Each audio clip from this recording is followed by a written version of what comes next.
Hey, and welcome back. Special Professor Simon Sunday questions.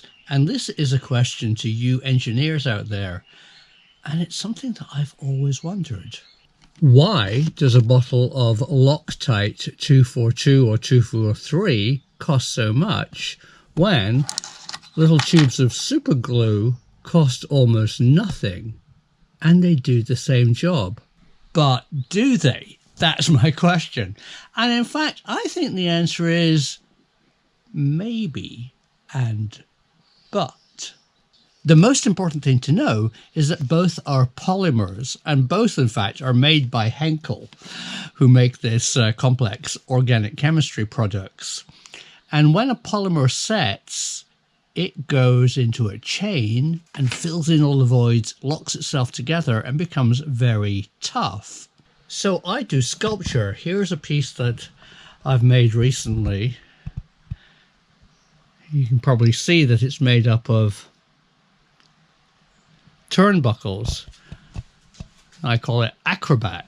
And for me, Superglue instead of Loctite is fantastic for this because, and here's the because, it doesn't get wet.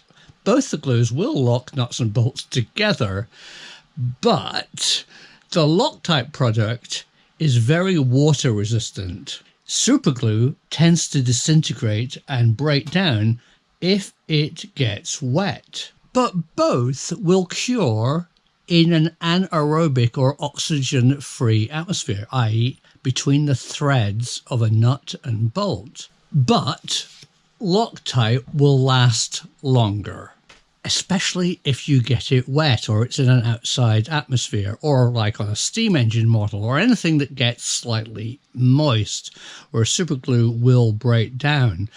But an engineering friend of mine said for applications that are extremely dry, say sculpture, or any interior building application where you want to have a thread locker on bolts, you might as well use cyanacrylate, because it does the same job at a third of the price. So what do you think?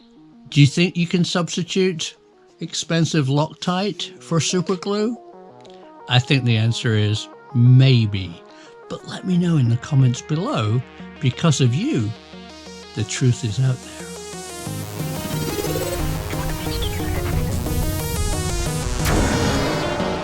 I would like to thank all the patrons who really help to make this channel possible. And if you'd like to see more of the films, click on the link, because the truth is out there.